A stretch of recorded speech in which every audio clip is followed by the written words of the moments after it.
இந்த வீடியோ பார்க்குற உங்களுக்கு இங்கிலீஷில் அரியர் இருக்குதா? நான் வந்து வேறு டிபார்ட்மெண்ட் தான். ஆனால் வந்து எனக்கு ஜென்ரல் இங்கிலீஷ் பேப்பர் இருக்குது. இங்கிலீஷில் மட்டும்தான் நான் வந்து அரியர் போடுறேன் அப்படின்னு ஃபீல் பண்ணிகிட்டு இருந்தாலும் சரி தான்.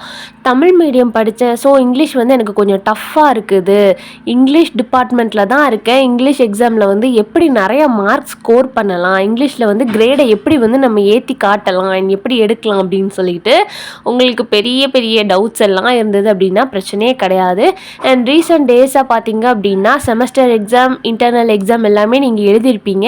அண்ட் இன்னும் கொஞ்சம் கூட அதை வந்து நம்ம எப்படி என்ஹான்ஸ் பண்ணி எழுதி இங்கிலீஷில் வந்து நிறைய மார்க்ஸ் ஸ்கோர் பண்ணலாம், ஒரு இங்கிலீஷ் பேப்பரை வந்து நம்ம எப்படி ப்ரெசென்ட் பண்ணலாம் அப்படிங்கிறத பற்றின ஒரு டீட்டெயில்டான வீடியோ வந்து இந்த வீடியோவுக்கு மேலே வந்து ஒரு ஐக்கான் இருக்கும். அண்ட் அந்த ஐக்கானை செக் பண்ணிங்க அப்படின்னா இங்கிலீஷில் வந்து நம்ம எப்படி மார்க்ஸ் ஸ்கோர் பண்ணலாம் அண்ட் எப்படி எழுதினா வந்து நிறைய மார்க்ஸ் போடுவாங்க அப்படிங்கிறதுக்கான டிப்ஸ் இருக்குது.